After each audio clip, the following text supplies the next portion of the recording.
So, Dr. Joy Kong is a UCLA trained, triple board certified physician, founder of Chara Health, and receipt of the Stem Cell Doctor of the Decade 2021 award. After immigrating to the USA with very little, overcoming significant adversity and rebuilding her life from scratch, she became a globally recognized physician, educator, entrepreneur, and author. Today, she helps people both understand the science of healing and the role self trust, resilience, and personal responsibility play in creating lasting change. Disclaimer: any of the guidance offered by the podcast host, myself, or the podcast guests is our own guidance. We are not liable for any of the actions the podcast listener decides to do. Welcome to the show today, Dr. Kong. Glad to have you on. Yeah, very glad to be here, Johnny. Absolutely. So, yeah, Dr. Kong, it sounds like you're very driven to like help people. You've done a lot of work. You've sounds like you've had a big transition in your life, getting to the USA and then creating an impact there. I'd love to hear a little bit about what inspires you so much to help other people.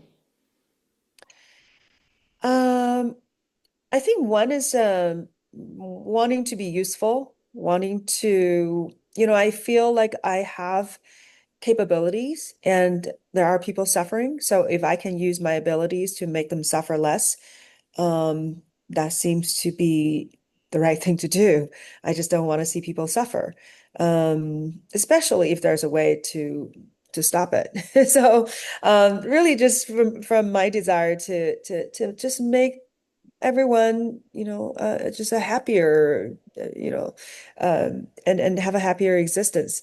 So that's it, and believing in my capabilities that I have the brain power to learn the skills and to find solutions. I love that. Just yeah, helping people not like suffer. Sounds like it's a big driver for you. You've been doing. I'd love to hear a little bit about the Stem Cell Doctor of the Decade award you got in 2021 as well. A little bit about that. Yeah, that was such an honor, because I have been in the stem cell field for 10 years. So when I got the award, I had only been doing it for probably about 6 years.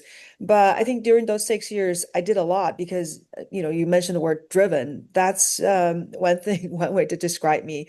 Once I found out that people are actually using stem cells, and then I found out that there's so much science already behind it.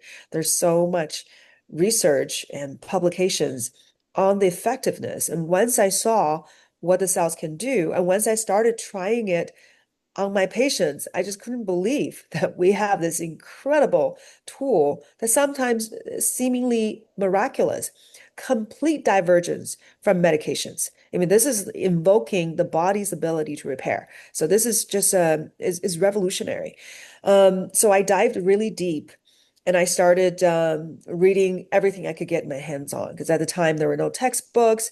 So I was going to conferences and reading research articles. I just became obsessed because I just can't believe how these cells could produce these effects. So I wanted to understand them.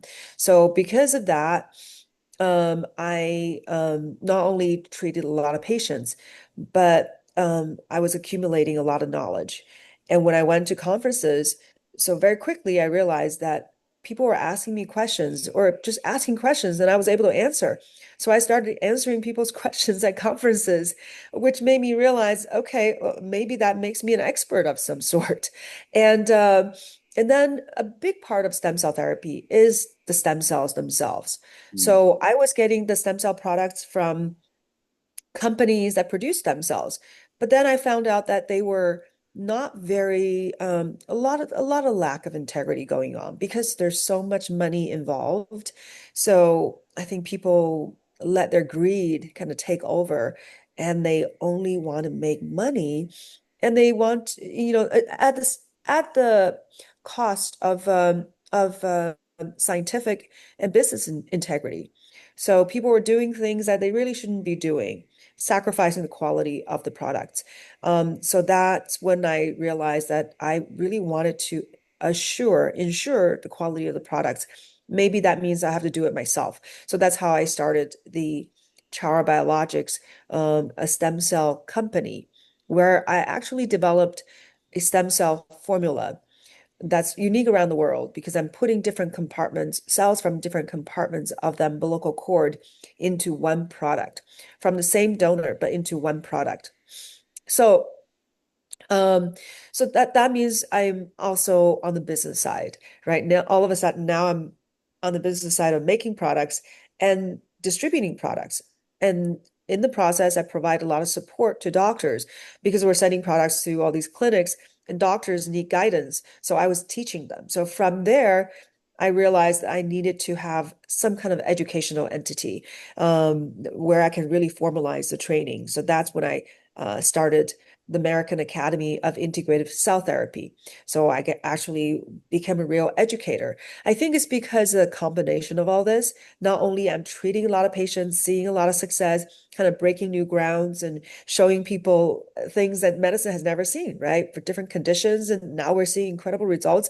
So I'm literally at the cutting edge, showing people what's possible. And then on the product side, I'm developing products and I'm teaching doctors, and I have an academy where we have formal training. So I think it's a combination of all three, which really just came organically, came from my drive for excellence. I just want to deliver excellent products and excellent treatments to patients, and I want to make sure other people are doing it right. So I think that's the that drive resulted in all these things I'm doing. That's why they gave me that award. That's amazing. Thank Congratulations on you. that. That's epic.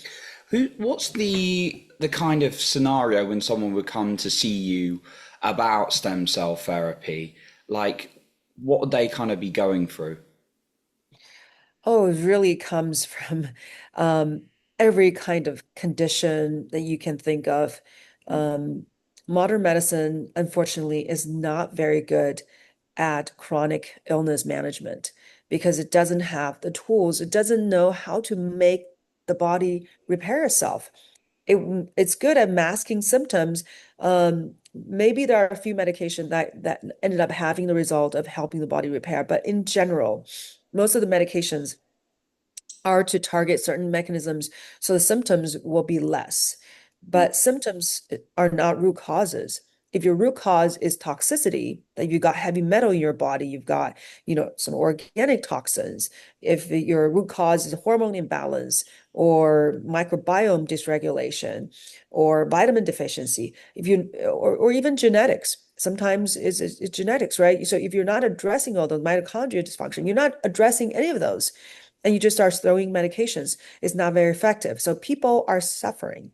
People have been frustrated and disappointed because they've gone to all the specialists. Because by the time that people come to me, they have seen everything. They have seen every kind of doctor. I've gone to the Mayo Clinic. And they went to the top specialists, and they can't get a good answer or good solution. So we've got people from all kinds of brain disorders, right? Most of brain conditions. Really, there's not much to do. I don't care if it's dementia, Parkinson's, um, traumatic brain injury, stroke victims.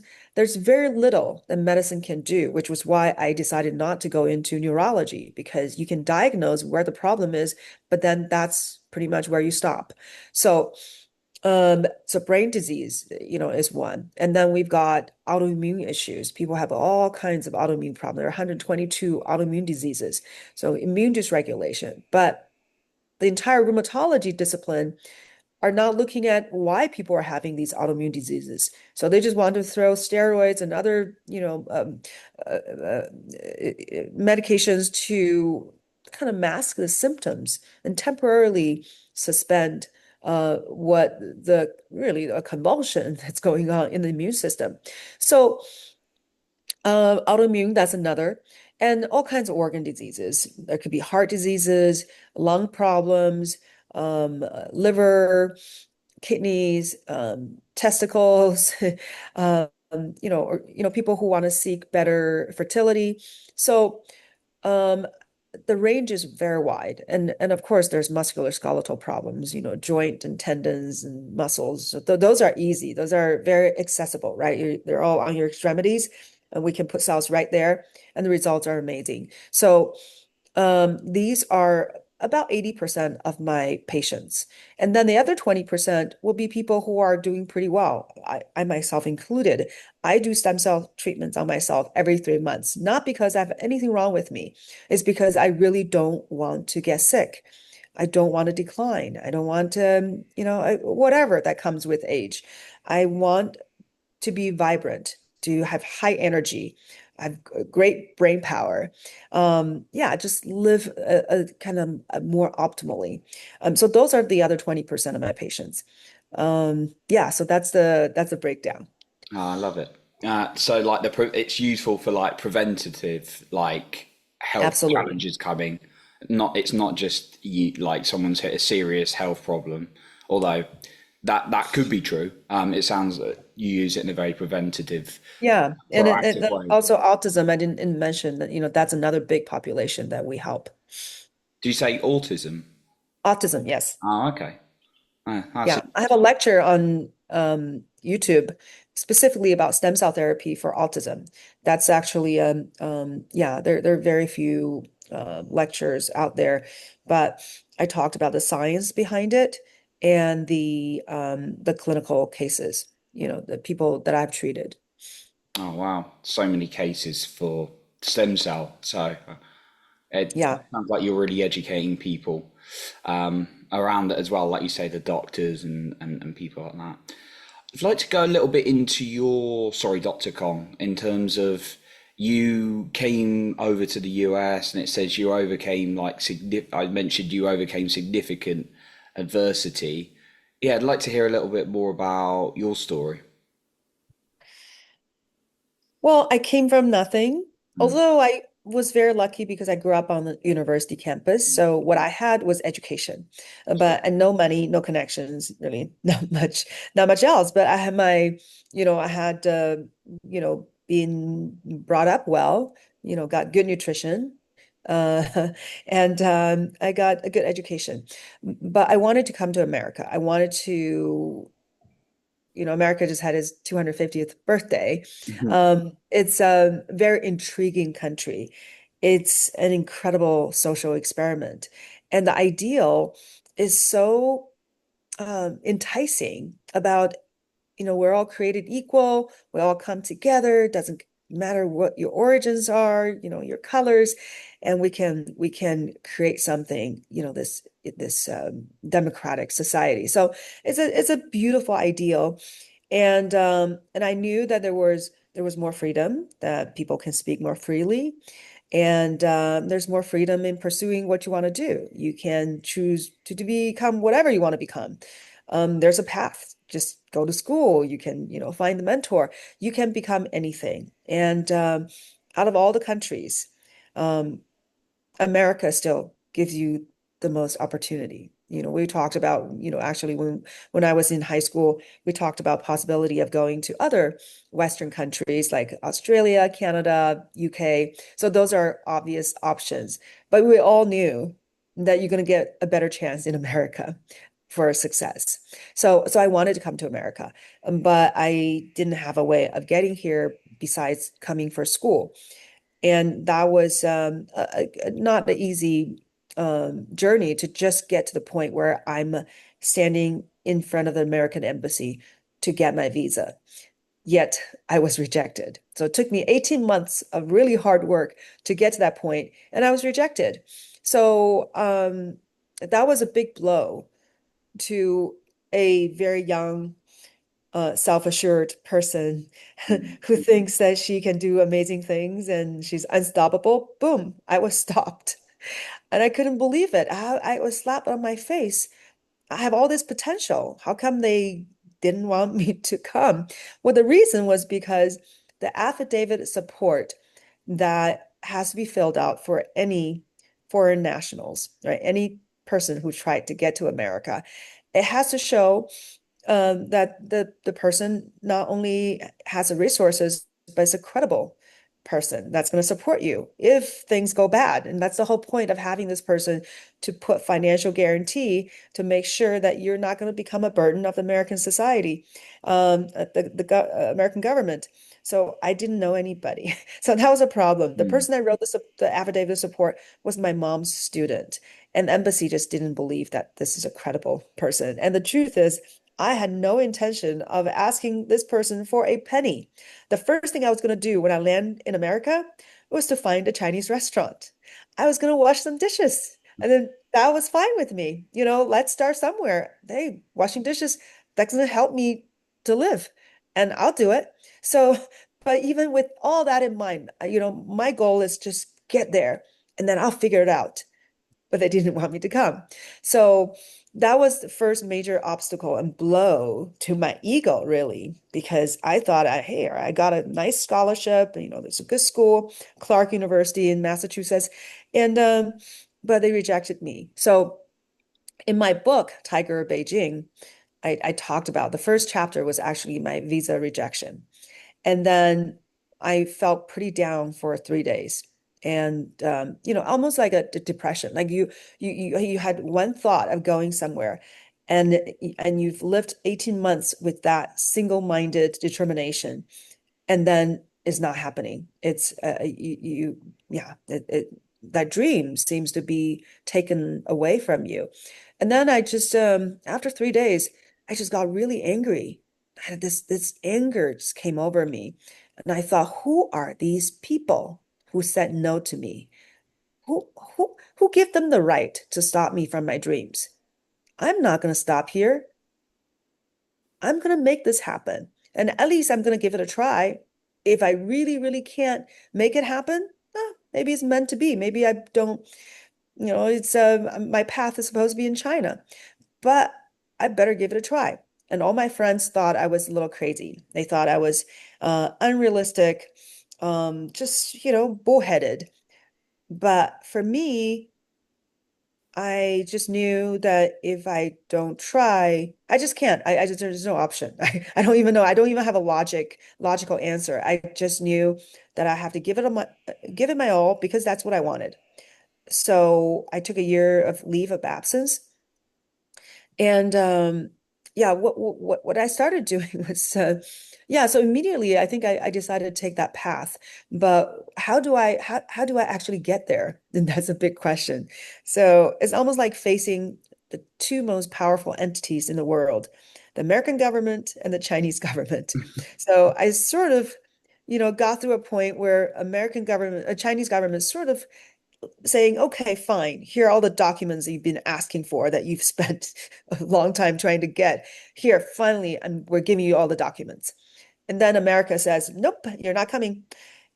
So now I had to figure out, what do I do? So basically, I was navigating two governments, right? How do I overcome, these people, they call the shots. So how do I make this happen? So I decided that I was going to know somebody because I didn't know anyone that was credible. So I have to find somebody that's credible in the eyes of the American government. So the only way I thought at the time was just know a foreigner, know somebody. So that's when I picked up the yellow pages of Beijing and started cold calling hotel rooms of the best hotels in Beijing. So that was kind of the beginning of my book. So from there, I went on to have interesting adventures. And Wow. then 8 months later, I landed in San Francisco. So when there's a will, there's a way. Wow. It's really interesting you brought up you got angry after those 3 days in terms of you felt down and then anger. I've had many conversations recently on this podcast, and people usually at that point of anger when they make things happen, not in a way of like, I'm angry at everything in the world, but an anger for like creating a change within your situation and not settling for less. So it sounds like that Yeah. also happened for you to sort of take that Yeah. self responsibility. I'm going to make this happen. Yeah, I think that's called life force. It Mm, just came manifested as anger. mm.